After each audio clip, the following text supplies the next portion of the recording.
The Devils need some more physicality, and there might be a defenseman there for the takings in Calgary who recently demanded for a trade. Is it worth it for Tom Fitzgerald to pursue him? And also, let's talk about some lineup changes made by Lindy Ruff that involve Alexander Holtz and also Luke Hughes, because I think both of them can benefit from this hypothetical change. And we also have an update regarding Jack Hughes and his shoulder injury. We have a lot to break down in today's episode of Locked On Devils. Buckle up, everybody. You're Locked On Devils, your daily podcast on the New Jersey Devils, part of the Locked On Podcast Network, your team every day. Hi, this is Bryce Salvador, and you're Locked On Devils with Trey Matthews. Elliott scores! Oh, Stevens stepped up, nailed it. Brodor's got the puck. What a shot. The Devils win the Stanley Cup. Alrighty now, what is up, New Jersey? Welcome back to the Locked On Devils podcast here on Locked On Network. I'm your host, college hockey play-by-play announcer, Devils Wire for Bucks and Pitchforks, and also part-time credential media member, Trey Matthews. We have a jam-packed episode, so let's get right into it. In the first segment, we're going to talk about a certain 6'5", 220-pound defenseman that wants out of Calgary and might appear on the radar for the New Jersey Devils. And then in the second segment, we'll look at that said defenseman's contract, and then I'll make the final verdict as to whether or not I want Tom Fitzgerald to pursue him and have him become a part of the Devils' roster.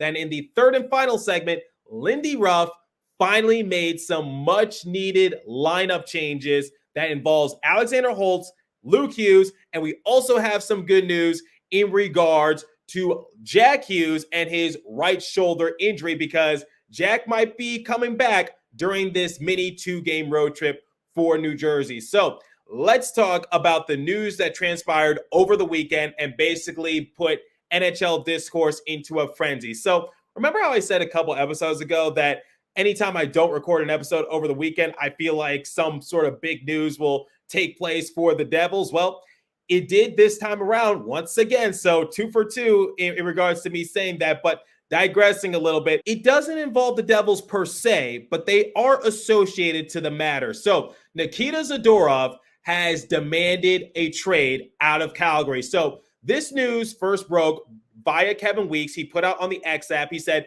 fresh off a goal and a big hit tonight against the Maple Leafs, I'm told that defenseman Zadorov, through his agent, Gold Star Hockey, Dan Milstein, has requested a trade from the Flames. Pierre LeBrun later backed up Kevin Weeks' statement by saying, source confirms this is the case, so let's see where this goes. Believe his camp, led by agent Dan Milstein, hoping for a quick resolution.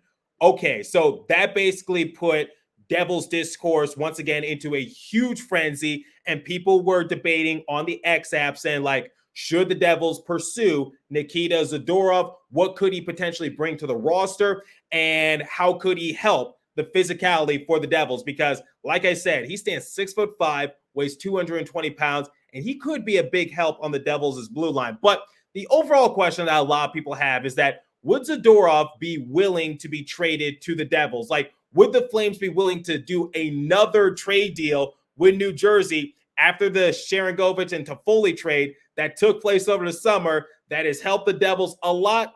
Basically, James Nichols of New Jersey Hockey Now, he recently released an article and he confirmed everything that everyone was speculating. So in his article, he says that a source close to Zadorov tells New Jersey Hockey Now that Zadorov would welcome a trade to the Devils. The source was quoted to say, of course he'd go to New Jersey. Who wouldn't want to be on a contender? So that is good news to hear, because Zadorov is going to become an unrestricted free agent at the conclusion of this season. So if he's traded to New Jersey and he doesn't like New Jersey, then the Devils might be risking themselves for a one-year rental. And I'll tell you more about the risks in segment 2. But the fact that he'd be willing to go to New Jersey, that is a good sign.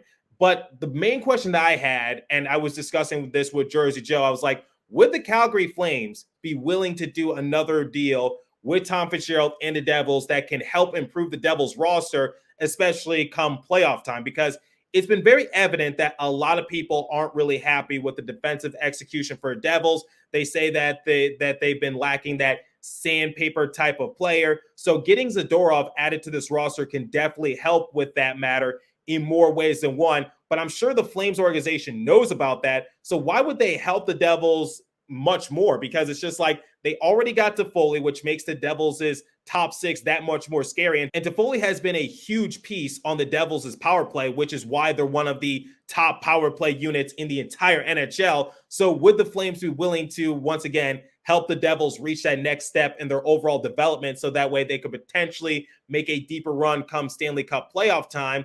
But according to James Nichols, once again, he said in his article, the lines of communication between Calgary and New Jersey are open. General managers Craig Conroy and Tom Fitzgerald have already struck a deal swiping Yegor Sharangovich and Tyler Toffoli, like I just mentioned.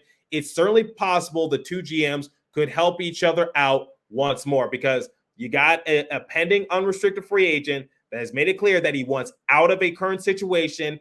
And then you got the Devils. They know they need more depth added to their blue line. So when looking at what Zadorov could potentially bring, here's what he did for the Calgary Flames last year during the 2022-2023 season. So he had a Corsi for percentage of 59.8%, which ranked 7th on the Flames roster.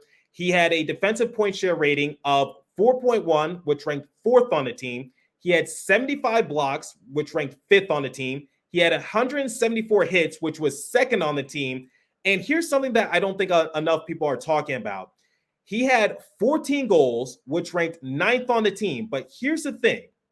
If Zadorov were to play for the Devils last year and he was still able to amount that same total of goals, he would be 2nd amongst Devils defensemen for most goals on the team, because the only defenseman last year for Devils that was able to surpass double digits in the goals category was Dougie Hamilton. So Zadorov, in my eyes, is a very underrated goal scorer, and I think that can also be a big help for the Devils because, once again, you got someone like Dougie Hamilton who is definitely going to rack up the goals, and then I guess the second best option in terms of getting points on the blue line is Luke Hughes, but for right now, Luke Hughes is being more of a playmaker. He's being more of a facilitator, so he's not really racking up the goals, I'm sure, as much as he would like at this point.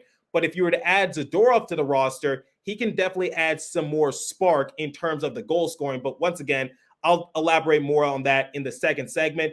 But here's another thing that I think a lot of people are highlighting. He led the Flames in penalty minutes with 80. And according to hockeyfights.com, he was only involved in 2 fights last season. So he does need to clean up the penalty minutes a little bit, but of course, I don't really know how many of those were at the hands of like tripping or roughing, boarding, whatever the case might be. But the end all be all is that Zadorov is a very physical player, and he can bring that sandpaper type of play to the Devils organization. And this season, he has appeared in 13 games. He has 1 goal, 4 assists for a grand total of 5 points. So he's kind of picking up where he left off last season. And I think that's why people are very excited about the possibility of adding Zadorov to the roster. So right now, I think the Devils are in a good first step, which is Zadorov is willing to be traded to the Devils. And I think his play style can sort of fit them, and he can add a different dynamic, which is he's a capable goal scorer, at least amongst defensemen, because once again, most of the goals that are going to generate off the blue line for the Devils is going to come at the hands of Dougie Hamilton, but Zadorov can definitely add a thing or two. But I think the big thing is that he's very physical. He's not afraid to throw his body around, and he also knows how to get the hits. He knows how to get the blocks. He has a good defensive point shares. He has a good Corsi for percentage, and his goals, once again, were actually somewhat decent amongst defensemen. So we'll talk more about Zadorov and his contract situation momentarily. But before we continue,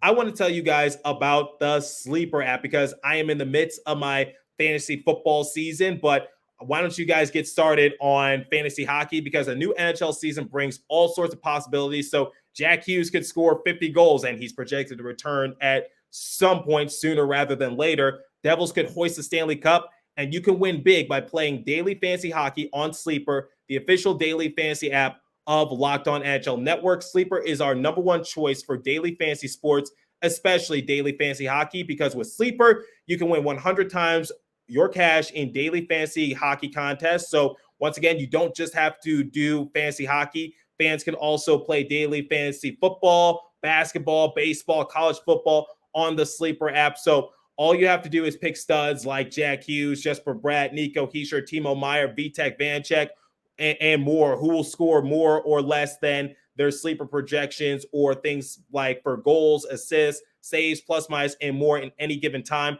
To win 100-time bet on sleeper, you need to correctly predict the outcome of the 8-player stats. You heard me, Devils fans. You can win 100 times your money playing daily fantasy hockey with sleeper. So start paying attention and nail your picks so that way you can start winning big. Use promo code LOCKEDONNHL, and you'll get up to a $100 match on your first deposit. Terms and conditions apply. That's code LOCKEDONNHL. See Sleeper's terms of use for details and locational availability.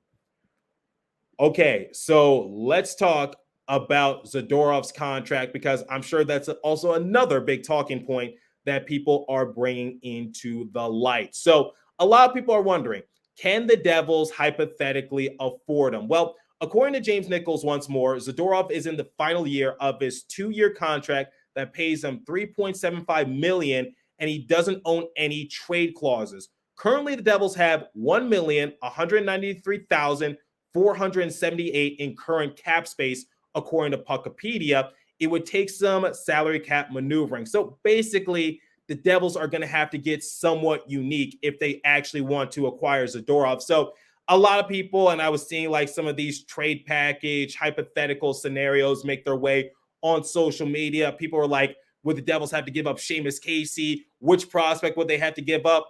I hate to break it to you, but once again, according to Jase Medical, and given the salary cap situation for the Devils, they're going to have to give up a roster player. So when you look at some cheap options on the Devils roster, you could look at Michael McLeod. He's being paid $1.4 million this season, and he's set to become an RFA after this year. But Michael McLeod is off the books. There's no ands or buts about it. He's on pace to become one of the best fourth-line centers in the entire NHL, so that's not an option right there. You might have to look at someone like Alexander Holtz. At this point, Holtz might just be being groomed for the trade market, but I don't know if I feel entirely comfortable trading him away for potentially a one-year rental. Chris Tierney, he's being paid $775,000 this season. Tomasz Nosek, he's being paid $1 million on the defensive side of things. I think the only option is Brendan Smith. He's being paid $1.1 million this season. He's set to become a UFA after this year. So I think the Devils, once again, similar to what James alluded to, they're going to have to get somewhat unique when it comes to their salary cap situation because of Zadorov's contract and also the salary cap available for the Devils to use. But let's go on to the main verdict, which is, would I welcome the trade of Nikita Zadorov? And the answer is yes, because one of 3 reasons. 1, more depth for the Devils on the defensive side of things. Now, Colin Miller is projected to return at some point. I think he is joining the Devils on their 2-game road trip. So I think we're either going to see him play against the Winnipeg Jets or the Pittsburgh Penguins. So Colin Miller is set to return at some point, and that's definitely going to help the Devils in terms of their defensive depth situation. But let's just say hypothetically the Devils don't include Brendan Smith in the trade package and they get Nikita Zadorov for some sort of hypothetical deal that everyone is satisfied with. The Devils have more depth defensively. So one of the reasons why Lindy Ruff is unable to make drastic line changes to his defensive pairings is because there was really no one else to sub in, because a lot of people were like, Brendan Smith should be scratched. I'm like, yeah, but look behind him. There's no one behind him. So where would you put him? Do you want Lindy Ruff to rock with 13 forwards and 5 defensemen or something like that? Because there's no one to replace Brendan Smith. The only option was Cal Foote, but I don't think Cal Foote would have been much help either. Same with a lot of these young up and coming players. So like a lot of people are pushing for Shimon Nemec to be on the roster now and basically be a big help for Devils. And when we talk about Shimon Nemec, he is good offensively, but defensively, he still has a lot of kinks to work out, which is why he's in Utica. And he had a good outing in Utica's recent performance, because I think he walked away with like 4 or so points. So Shimon Nemec definitely will be on the roster at some point or another. But the thing is, he's not going to help them defensively. He's going to help offensively, but once again, he needs to work on some other metrics to his game, similar to what Luke Hughes did in his second year with the University of Michigan. But anyway, digressing a little bit, the depth can definitely help the Devils a lot more, just having some more options, because I think the Devils are so spread thin when it comes to defensemen. And I think that's been one of their biggest downfalls, that they've been having trouble just trying to fill those holes that were left by Damon Severson and Ryan Graves. So I think for New Jersey, you need more depth in terms of defensemen, similar to what you have for the forwards. So that way you can have a better recipe for success. And then physicality. So what was one of the main issues that the Devils had last season? A lot of people were complaining about the Devils' physicality. So come the trade deadline, what did they do?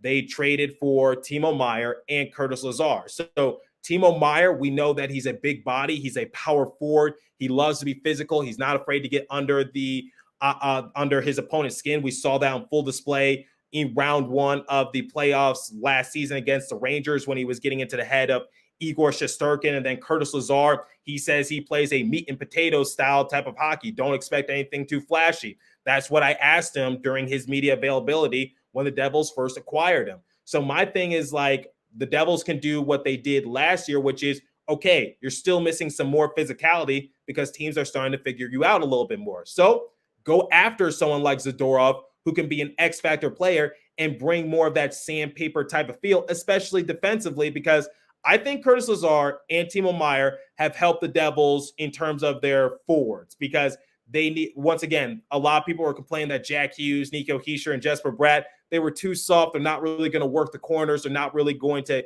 get their hands dirty. And players like Eric Haula, Nathan Bash, and Michael McLeod, they were good at it, but I think they could elevate it just a little bit higher. So that's why you get someone like Timo Meier and also Curtis Lazar, just to give you more options in terms of being that meat and potatoes type of player. And obviously we know what Timo Meier is capable of doing. We saw it on full display last year when he was with the Sharks. But digressing a little bit, the same can happen for the defensemen. Okay, they're a little too soft. They need more physicality.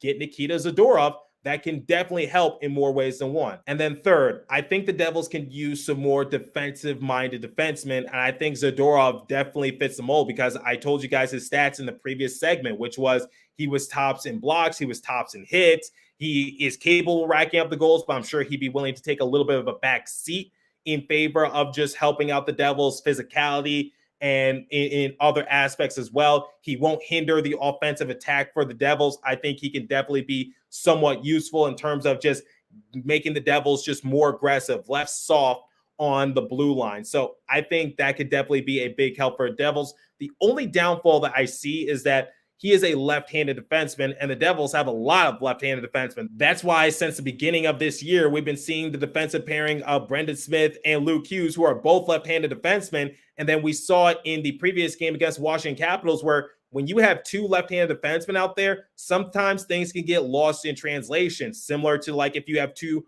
right-handed defensemen out there. So Bryce Salvador broke it down in one of the goals that the Devils led up in period 2 to the Washington Capitals when Brendan Smith and Kevin Ball were out there. They're both left-handed defensemen. They both just they got lost in space. They both lost their sense of communication because both of them are left-handed defensemen. They didn't know where each other was at. And just by pure instinct, they were like, okay, I got this lane, you got this lane. And then they realized, like, wait a minute, we made a mistake and it was too little too late. Capitals score once again to make it a 3-0 game.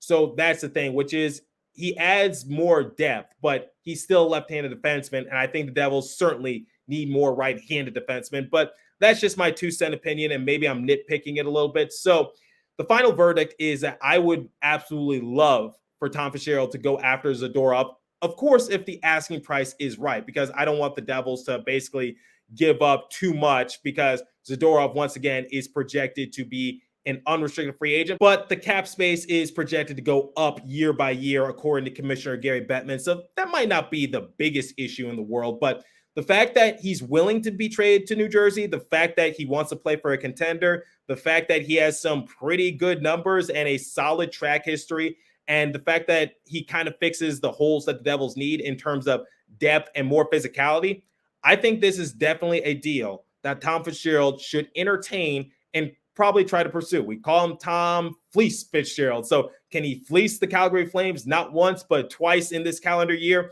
We'll see what happens. Now, before we talk about some of the drastic changes that the Devils made at practice, I want to tell you guys about eBay Motors. So Drive, passion, and patience. What brings home the winning trophy is what keeps your ride or die alive. eBay Motors has everything you need to maintain your vehicle and level it up to peak performance, from superchargers, roof racks, exhaust kits, LED headlights, and more. Whether you're into speed, power, or style, eBay Motors has got you covered. With over 122 million parts for your number one ride or die, you'll always find exactly what you're looking for. And with eBay Guaranteed Fit, your part is guaranteed to fit your ride every time or your money back.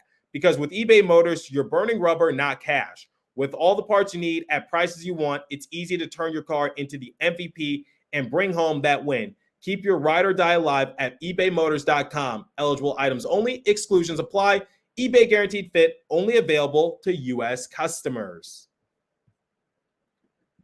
All right, so let's talk about some much needed line changes at practice for the Devils. So according to Amanda Stein, here's what Lindy Ruff was rolling with at one of the more recent practices. So on the top line, you had Timo Meier, Michael McLeod, and Jesper Bratt. Then on the second line, Tyler Toffoli, Dawson Mercer, and Alexander Holtz. Third line, Andre Palat, Eric Haula, Curtis Lazar. Fourth line, Tomas Nosek, Chris Tierney, Nathan Bastian. Now on defensive pairings, you got Luke Hughes and Dougie Hamilton, Jonas Siegenthaler and John Marino, Kevin Ball, and also Brendan Smith. And then Colin Miller was being used as an extra defenseman. So here's the thing. Lindy Ruff said a few days ago that if you don't want to get benched, don't get scored on. And a lot of people were circling it back to Alexander Holtz because a lot of people were confused. Like, the Devils were losing 3-0 against the Washington Capitals. Theoretically, with how late in the game it was, people were already just like saying like the Devils had lost this game. They're not going to amount a comeback. It's the start of period 3. Why don't you give Alexander Holtz some more minutes? Nope, that wasn't the case. Alexander Holtz only played about like 7 or so minutes total the entire game, I believe. And needless to say, a lot of people were confused. Like, Alexander Holtz has actually been performing quite well for the Devils. And I got to give credit where credit is due, because I wouldn't say I was an Alexander Holtz hater, but I was definitely skeptic, because I'm just like, I need to see Alexander Holtz perform in the regular season when the games count for real, not just in preseason, not just during the Prospects Challenge. I need to see it when there's something to actually play for. And Holtz has actually been somewhat solid on the bottom 6 for the Devils. But the thing is that with Nico Hischier and Jack Hughes both out, we talk about some players that could potentially step up their game and see more reps. I think you'd be crazy to think that Alexander Holtz doesn't deserve that, because the thing is, Alexander Holtz, during one of his more recent media availabilities, he was also confused as to why he was benched against the Capitals. And Lindy Ruff went out and said that quote. And I'm just like, okay, look, that is fair to say. And I'm glad that Lindy Ruff definitely holds his players accountable, because we saw in the Florida Panthers game when he decided to bench someone like Timo Meier. Timo Meier is the highest paid forward on the Devils roster. So it's just like, he has to perform really well. Otherwise, he's going to get an earful from not only the coaching staff and the players, but he's going to get an earful from the entire Devils discourse. And Timo Meier, regardless of what you think or not, the stats prove it. He has stepped up his game, and he has been putting up some more point production, and the score sheet shows it. But digressing a little bit, I'm glad that Lindy Ruff definitely holds his players accountable. But for someone like Brendan Smith gets scored on all the time. And yet I know there's probably no other option, but he's still given plenty full of chances, even if there was a player available. Because at the beginning of the year, I don't think Colin Miller was injured, was he? So why wasn't Colin Miller given a chance the first few games of the season? But anyway, it's just like, yeah, but you can't just hold that against Alexander Holtz, because I remember the entire Utica Comments organization and the entire Devils organization had a serious sit-down discussion with Holtz at the beginning of exit interviews. And they basically said, like, you need to step up your game next year. Otherwise, you're going to be benched or you're going to be traded away. So I think Holtz definitely deserves this big chance for the Devils. And I guess bullying does work in a sense, because Holtz has been very quick. His shot has been quick. So just give him some more reps. He needs that Dawson Mercer treatment, which is, you need to give him some more chances on the top line if you really want to get a good gauge of him. So Alexander Holtz, that was definitely well-deserved. And now let's talk about a recent breakup, but it doesn't involve any celebrities, gossip, or anything like that. It is the breakup of Luke Hughes and Brendan Smith on the same defensive pair. So Todd Cordell, who is a betting analyst for The Score and also a Devils writer for Infernal Access, he recently put out on the X app that Luke Hughes with Brendan Smith in about 126 minutes of ice time, 39.48 expected goals for percentage, and a -5 goal differential. Luke Hughes without Brendan Smith, about 68 minutes of ice time, 69.99 expected goals for percentage, and a +3 goal differential. He said Luke is about to cook. So someone brought up the mention that Dougie is a defensive liability, and also Luke Hughes, he's not really the best defensively either. He's still trying to work out his kinks, and he is improving. I'll give credit where credit is due. But Todd responded to the person on the X app and said that Siegenthaler and Marino pairing is going to eat up the heavy minutes. That will free up Hughes and Hamilton to focus more on the offense. So I'm really excited to see that, because once again, I think Brendan Smith has been holding Luke Hughes back in some sort of sense, because Smith doesn't really help out Luke Hughes in any which way, shape, or form, because he's not good defensively. So Luke Hughes can't just focus on the offense. And then Smith is not really a good playmaker or facilitator, so he's not really going to help generate grade A looks for Luke. So I think Luke with Hamilton, it is a bit of a risk, because once again, Hamilton and Hughes, not really a good pairing defensively, but offensively, Luke can just feed Hamilton. Hamilton can rip some slap shots, and maybe, just maybe, we'll see Luke Hughes' assist numbers go up a little bit more, and Hamilton's goal numbers will continue to rise as well. So that's basically what I have in mind, and I think that can definitely be an interesting dynamic. And honestly, it's a dynamic that I would have been willing to test out sooner, quite honestly. So I'm looking forward to seeing that defensive pairing of Luke Hughes and Doug Hamilton if Lindy Ruff decides to stick with it the entire 60 and not just for one shift. But we'll see what happens. And now, to wrap things up, we have some good news, but also some bad news in terms of some top star injuries for the Devils. So Jack Hughes, let's start with the good news. Jack Hughes is projected to join the team during their mini 2-game road trip when they go off to Pittsburgh to take on the Penguins. So he won't suit up in the game against the Jets, but he might join the team in Pittsburgh a couple nights later. So that's really exciting to see. And I actually crunched up some numbers. So if Jack Hughes were to hypothetically play in the game against the Penguins, then he would have only missed 4 games. And remember, back in February, after the All-Star Game festives, Jack missed some time due to an injury he was dealing with. And what was the assessment? Week to week. And how many games did he miss? 4 games. This shouldn't be a surprise to anyone, but Jack Hughes can just heal really quick. He does not want to miss any time. And I think another thing that is on Jack Hughes' mind is that he wants to play against the Rangers. He just thrives in the big moments. So I'm sure he's just itching and scratching just to play in that game against the Rangers, even if he can't suit up against the Penguins. So I think Jack is going to be back sooner rather than later. And like I said a few episodes ago, when Ryan Ovazinski gave the official assessment, about 3 weeks was the time frame for Jack Hughes to be out. We both agreed that everything is fluid. Obviously, no one really knows how quick players heal, because Jack Hughes, early 20s, young guy, he's dealt with this before, so he knows how to handle himself and his body. He might return after missing only 4 games, but I really don't want to put anything out there. I don't want to make any official assessment. Don't want to give anyone some false hope. So just know that Jack might return to the team in the second game of the road trip against the Penguins. And now, some bad news. Nico Hischier, he will not be joining the team on the road trip, and he's still not back to skating. So a little concerning that Nico has been missing this significant amount of time, especially after it was assessed that it would be a day-to-day circumstance. But we'll see what happens. But I'm sure a lot of people would love to see the MVP caliber player of Jack Hughes come back and basically pick up where he left off and just continue to rack up the points. So that way he can still show everyone as to why he was the first star for the NHL in the month of October. So let me know what you guys think about the possibility of the Devils trading for Nikita Zadorov. And also, what do you think of the lineup changes made by Lindy Ruff during a practice? Once again, it's a practice, so nothing is set in stone, but we'll see what happens. But if you're listening on podcast streaming service, hit me up on my personal X Page app at TreyMatt4 or the show's X Page app at Locked On Devils. As for today's episode, that's all the time I have for you. Leave a comment down below if you're watching on YouTube. Continue to stay safe. Have a wonderful day, New Jersey. Go Devils. I'll catch you guys in the next episode. Thanks for listening once again.